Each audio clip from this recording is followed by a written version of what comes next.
and welcome back to the Player Analysis Show, brought to you by the United Masterclass. I'm your host, Haider, Rubbani, and I'm joined by Kaustubh Pandey again for episode 2 of the series that we are running, and we're taking a deep dive into Mason Mount, Rasmus Hojlund, and Dusan Vlahovic. And I think, Hojlund is an interesting one, isn't he, Kaustubh? As we're recording this right now, Manchester United very, very heavily linked today. It looks like United are looking at potentially 2 strikers, Harry Kane being one of them, and all of you are very familiar with what a fantastic player Harry Kane is. But the second option is Rasmus Hojlund, a player that's done really, really well for Atalanta in Serie A this season, a player who's raw, but potentially, at 40 million, that's being 40 million pounds, I believe, that's been quoted in the press. Could be some really, really good business, especially when United are looking to build with a number 9 rather than have, let's say, stop gaps like we had with Ibrahimovic, with Cavani, with Ronaldo, etc. So guys, make sure to hit the like button, hit the subscribe button, and Carlos, welcome back. So I do want to talk to you about Hojlund because you are a very, very avid watcher and very knowledgeable on Serie A, and Man United have been linked with him. I mean, there is a player, for example, like Evan Ferguson in the Premier League who's doing great things with Brighton, who looks like a player that United potentially should go for as well. But Hojlund is one that's emerged, a left-footed player. So before we even go into strengths and weaknesses, and we have a few slides from FBref to break down some of those statistics, what do United need from a number 9? Because this season he played with Wout Weghorst, obviously came in, can't really hit a barn door, to be honest, in terms of scoring, but off the ball his work has been fantastic. And Ten Hag's almost sacrificed goal scoring, hasn't he, at times for someone like Weghorst to come in and be that trigger in the press. We've seen him play at number 10 at times, just so that United are good off the ball. And I think, against Barcelona, while he might not be the best on the ball, I think he did a great job in terms of that aspect of the game, and that was his role. Then you look at Anthony Martial, as you mentioned in the last show that we did. He's made of leaves. Well, he's made of glass, isn't he? Unfortunately, super talented, but I've watched him the last 2-3 weeks. He's been back, and he looks like he doesn't want to run because he's scared that he'll injure himself. And a fantastic talent, but his time at United, I think, is up very, very soon. So when you're looking at these, they're 2 very, very different profiles. Cristiano Ronaldo obviously was surplus to requirements because of the off-the-ball work. So what is Ten Hag actually looking for from a number 9? I think we sort of pointed that out in the previous show as well, where we spoke about how Ten Hag wants his front 4 or front 5 to occupy the final third constantly. And for starters, I think the next United number 9 should be adept at that. And I think Weghorst was pretty okay when it comes to doing that, because he was constantly around the centre back, constantly occupying the final third. And he was fairly decent with his link up as well, apart from, how things have gone down the last few games. I think that's pretty much the very foundation of what Ten Hag wants in a centre forward. He wants someone who can link up well with those around him, and someone who can, occupy the final third. Because when it comes to someone like Ronaldo, apart from the fact that he wasn't a presser, there was another fundamental problem with him, and it was the fact that he was constantly dropping deeper when he shouldn't have, and that hampered the way United were playing, and he was constantly in the way of other players as well. So United centre forward needs to be someone who drops deep only when there's need, but otherwise he needs to be occupying a centre back, which is what Edinson Cavani sort of offered. But what United need is someone who can be more of a link-up forward than Cavani, because Cavani was more of that runner off the ball. And I think Hojlund sort of fits that profile in a way. And I think a lot of players out there fit the profile as well. But when it comes to Hojlund, I think the most fascinating part of him is that he's 21, and United haven't signed a young centre-forwards since, I think, Anthony Martial. And we had a lot of hopes from Mason Greenwood. He's not there, and I don't think he should be around anymore. That's a different conversation. And I think when it comes to pure striking ability, Hojlund is fairly close to what Greenwood was when it comes to the way he executes a shot, the way he picks those top corners, the way he pretty much hits the ball.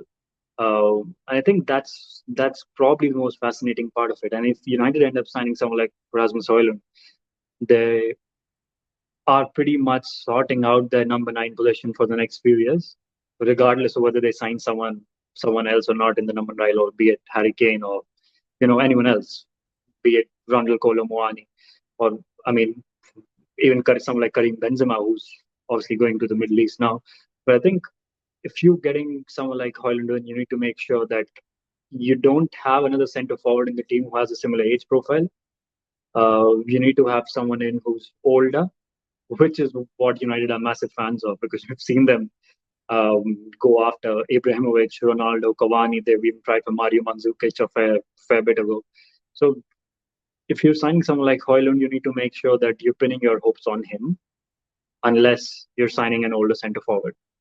So I think that's something need to constantly look at because I think as raw as he is, he's someone who can uh, actually improve in the next 7-8 months and actually start regularly for United. And that's why I think if you're signing him, you need to pretty much give him the room to grow in instead of stifling his development and signing someone like Randall Kolomuani or someone like Victor Osimhen, who's 24, but again, he's someone who's going to start every game, especially if you're signing him for what Napoli want him for, which is something like 160 million euros, which is an obscene amount of money. And I don't think Osimhen is going to join United, but you get my point. I mean, if you're signing Haaland, you need to play him.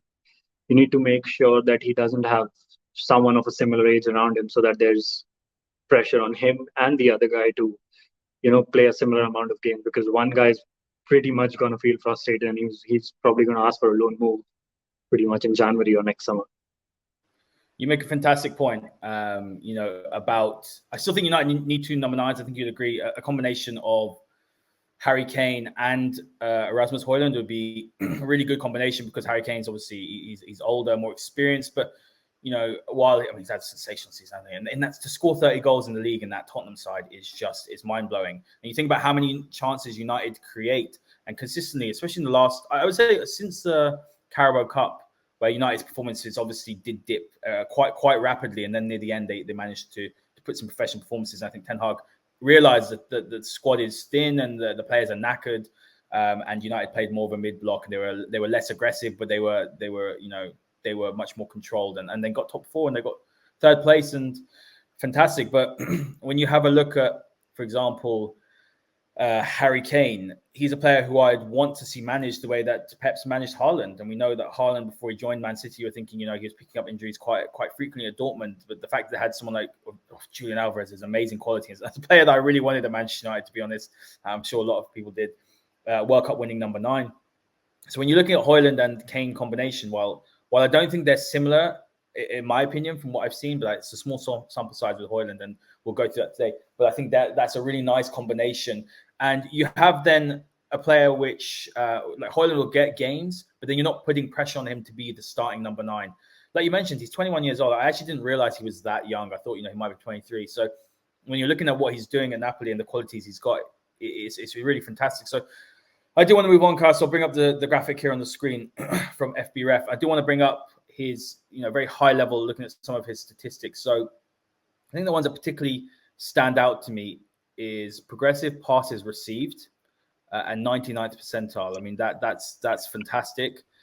Successful take-ons as well, 85th percentile, and touches in the attacking box at 90th percentile. So you mentioned that when I asked you, what do United need from a number 9? And you said to stay forward, really, and stay in those attacking areas, and I believe you said to stay central. So when you're having a look at those statistics, does that show what United are looking for from a number 9? They're looking for some discipline, but they're also looking for someone to almost be a huge threat in the box, because the amount of chances United have missed, whether it's Weghorst, even Martial, is just like, you think about the Chelsea game, Martial should have had a couple of goals in that first half. I know United went 2-0 up, but, United will dominate possession. They will either score and then they won't kill the game off and then the team will come back. Or it's a case of United huffing and puffing. You think about the game against Wolves where Garnacho came on and scored that fantastic goal, and United should have killed that game off. They scored early and should have killed it off probably, in the first half, the first 30 minutes. So when you're looking at something that Hojlund could give United, it seems like he's a real jack in the box when he's in the penalty area. Yeah, and I think we also need to consider the fact that Ten Hag has shown that he's someone who can be really flexible and versatile with the sort of centre forwards that he has, because he played with a false 9 with Dusan Tadic at Ajax. And then a season later, he had Sebastian Haller operating as that, centre forward who you can actually play as a ball striker. I don't think a player like Sebastian Haller is the ideal profile that Ten Hag wants, but he's shown that um, he can operate using his system with a fairly different amount of centre forwards as well. But I think Hoylund's someone who is a great receiver in the final third. I mean, not just because of the fact that he's got that progressive passes stat, but he's someone who is extremely quick, more than anything. I mean, when it comes to his strengths, apart from the fact that he's a great ball striker and he's got a great shot in him and shot powers, actually, I did compare it to Mason Greenwood and when he was playing. Um, I think he's great at linking up with those around him, which is something that Ten Hag definitely wants in that side. And at Atalanta, Hojlund's been operating fairly well. I mean, not fairly well. I mean, extremely well with Ademola Lookman. And Atalanta are a side who dominate possession, who pin the opposition back, commit their front three, um, and it's almost as if they press so high up the pitch. I mean, obviously they've adapted over time, but the very foundation of the system is that they press fairly high up the pitch to win the ball back quickly and then supply the forward players in. And in a system like that, where you have a fair amount of control behind those players, the centre forwards can actually afford to be constantly in the final third. Or if not that, if there's not enough control out there, the centre forward's movement is such that he drags the opposition back line back with him, which is something Victor Osimhen is pretty much excellent at doing. I think Hojlund is someone who's actually really good at that, because he's constantly shown that he's combined really well with whatever's around him. He gets these passes at his feet, and he lays others off and makes that darting run in behind, which he's really good at, and that's his main strength in terms of his basic actions, in terms of how he usually likes to go about business on the pitch. And United need that, because you have these players in the mold of Bruno himself, Rashford and Sancho, who are not just quick when it comes to carrying the ball. They're extremely good at playing these quick passes around with the players around them, especially Bruno Fernandes, because we constantly see him doing that with whoever's around him, regardless of who's playing with him. And Hoylund and Bruno Fernandes can actually combine really well. And same goes for Rashford, because when he's been playing with Ademola Lookman, Lookman's actions are fairly similar to what Rashford tries to do on the pitch. Although they come in a slightly different space, because United generally operate on the transition and Lookman plays in a team which already dominates possession and they have a fairly high technical ceiling. Um, so a lot of things that Hojlund does, they automatically come in the final third, and I think that's pretty much why that stat is. He's in 99 percentile for the progressive passes received. But I think there's a weakness of his that I've always found fairly peculiar, but I don't think there's he's felt the need to work on that at Atalanta, and that's the fact that he's not your typical physical specimen. Because there've been games where he's been marked out, specifically in a game against Milan earlier this season. He was playing up against Malik Theo, and he was constantly out of the game for the whole of 90 minutes. And he's had those games where he's shown that he's still inconsistent to an extent, but there have been moments in games where he comes alive. I mean, I can't recall which game this was, but he created this goal from out of nowhere for Atalanta, where he went past a player on the right, turned the second defender around, and played a perfect pass inside for, I think it was Pasalic who scored the goal. And that shows that he's not just your goal scorer, he's someone who's a really technically proficient footballer. But when it comes to, handling those 1v1 centre forwards who are onto him, pretty much like what Antonio Rudiger did to Erling Haaland in that first leg, Champions League semi-final. Although that doesn't happen quite often, but he has these phases where he seems out of the game, despite the fact that he's a fairly decent presser as well. But we've pointed out that he's fairly raw. He's 2021, and Eric Ten Hag's great at working with these raw younger talents. He's shown that at Ajax, he's shown that at United as well. So I think that's something that he would definitely want to improve on. But off the ball, he's excellent. when it comes to getting onto those uh, final balls from out wide and getting those final touches to convert those chances. He's excellent at that, and I think that's what United need because I think Bruno's created about 277 chances across all competitions, which is I think the highest in Europe, higher than the likes of Dybala, Messi, and all your creative forces across Europe. Right there as well. Yeah, I mean the expected assists, Carlos. He only got 8 assists in the Premier League, but his expected assist was double at 16. So you'd like to think, well, I mean, I want to actually, apologies for interrupting, but I actually want to dig into more some of the weaknesses because I think his weaknesses come from the fact he's young and raw still, rather than those aren't areas he can improve. But you mentioned, in terms of him being raw, but I mean, when I have watched him, I think he's a fantastic talent. I'd be very happy to see him at the club. But I do think sometimes his first touch can let him down a little bit. I don't know if you do agree with that. Maybe you don't. Maybe it's just something that I've noticed when I've seen him play. I am looking at the statistics here as well. You mentioned he's off the ball in terms of his movement is fantastic. But when you look at him defensively here, I mean, this can also do with the fact that maybe how Atalanta are set up. I haven't watched as much of Atalanta these days, so maybe you can give some more insight. Obviously, you've watched them more frequently than me.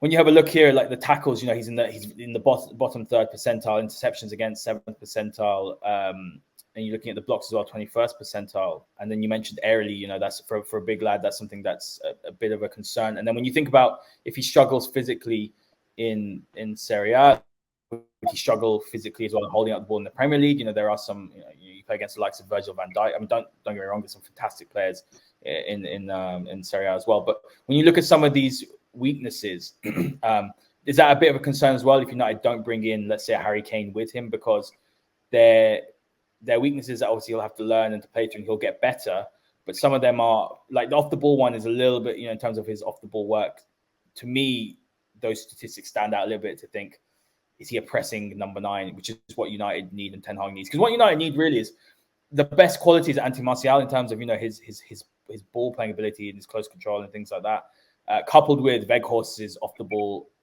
work, because that's what Weghorst is fantastic at. Yeah, I think when it comes to those defensive stats, I think the aerials one statistic is probably the only one that concerns me, because we're talking about a fairly small sample size when it comes to him being at Atalanta. And Atalanta are not hate to play those long balls. They're not a team that plays those crosses in unless they're 1-0 down and they've got 6 or 7 minutes to go.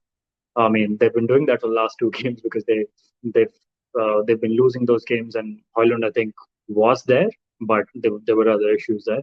But Atalanta, 90% of times they don't play those crosses in. They're more those ball to feet players there who, with the wide players often operating in the half spaces and on both the sides, and the centre forward occupying the centre back of the opposition team. And in a system like that, you don't really expect aerial ability to thrive or come to the fore. But I think even in terms of his general attributes, he's not an aerial threat.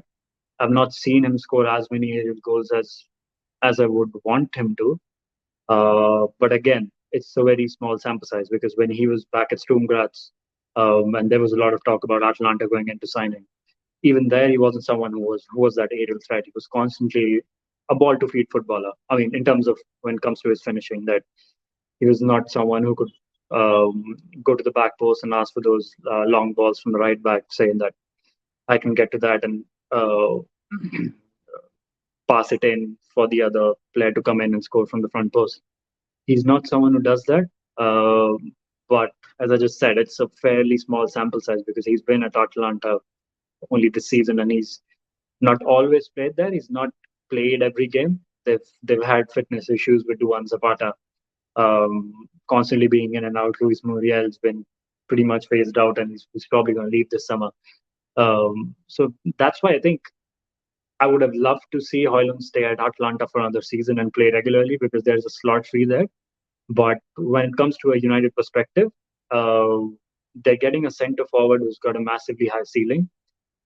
And if, say, Hojlund goes on to score 25 goals in season next season for Atalanta, which he's got a genuine chance of doing, his price tag is going to escalate to 100 million.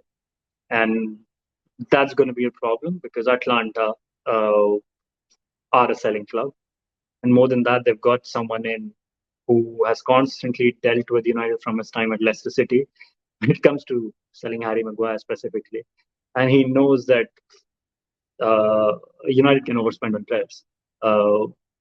And that's not going to help United. And I think someone reported that Hojlund's already told Atalanta that he wants to leave. And if today, it's that, if that's true, and he's a United fan, by the way, he's given an interview a couple of years ago saying that he idolized Cristiano Ronaldo and he's someone who supports United. And so if that's true, I think United have a fairly decent chance of signing him, but it's all about what United do in the market after that, and not just speaking of Hojlund specifically and only him in terms of how he fits into that. There's about 3 months to go for the transfer window to end, and there's a lot of things that can go on. United can still end up getting someone like Marcus Thuram in, who's I think a free agent in the summer. But I think there's a fair amount of work to do in the market to make sure that Hojlund plays at his best. I mean, I think every footballer has his weaknesses. You talk about the best footballers out there, and it's all about how the manager comes up with a system to tide over those weaknesses. And we've said that Erik ten Hag's excellent at doing just that. And for someone who's 20 or 21, I think considering that United only signed Hojlund as that younger centre forward, I won't have too many concerns that he can be worth 100 million soon, even if he doesn't join United by then. Yeah, no, and my final thing I'm going to say, and I'm going to give you, it's difficult to say, but I'm going to ask you a yes or no question to wrap up the show. But what I would say is, when you're looking at it, like let's say 40 to 50 million, you're not talking about 100 million outlay and asking to be your first choice number 9 straight off the bat. It might be the case, you never know. If United, can't get Harry Kane, and from what the reports are saying, looks more likely Harry Kane won't leave than will leave, which I think is a bit crazy. I think, he can go and break the goal record, the Premier League goal record at Manchester United, and have the chance to win. He's got more chance to win the Premier League there than he does at Spurs or trophies or whatever. So, but what I would say is that when you're looking at, you're completely right. If Hojlund goes and has another great season, he's a £100 million pound player or a €100 million player. And, United have consistently not bought those players when they should have bought them and then bought them later for too much, or they missed out. Caicedo is a perfect example. I did a show years ago with Simon Edwards. You remember when I did this, as 5 million at the time, sign him. Maybe he wouldn't be the player he was today. He's had a great foundation and tactical, let's say, learning from the likes of De Zerbi and Potter. But look at him now. He's an 80 million. He's an 80 million pound player, and he's actually the midfielder. I know we spoke about Mount last one, who I'd actually be going for. Caicedo can cover number 6, can cover number 8, and I think he's going to be world class. But he might end up at Arsenal or Chelsea or somewhere like that. But yeah, my final question for you, Carlos, on Rasmus Hojlund is: do you expect him to join Manchester United in the summer? Yes or no? Just a quick answer. I would go with yes. When it comes to Atlanta's side specifically, I'm not sure about United's side, because I think it was the Athletic who reported that he might not be the preferred option. They're exploring a lot of strikers as well. So specifically speaking from the Atalanta side, if United offer Atalanta say something around 55 million euros, I think Atalanta will be happy to sell it, because he arrived for about in the region of 20 million or something. And Atalanta are a club who operate purely on the basis of profit, and whoever they sign after that, he's going to be a 50 million signing in a couple of seasons as well. So that's pretty much how Atalanta operate. But when it comes to United, they have a fair amount of options on their shortlist. So if United go for him or not, that's a completely different case. But if they go for him, I think Atalanta will be happy to sell him. Fantastic. Look, Carlos, thank you very much for joining me for episode 2 of this series of the player analysis shows. That's Rasmus Hojlund done. Guys, make sure to hit the like button, hit the subscribe button, turn those notifications on, because episode 3 will be coming up very, very soon. And there'll be more shows like this. So make sure that you are subscribed. Thank you very much. We'll see you all next time.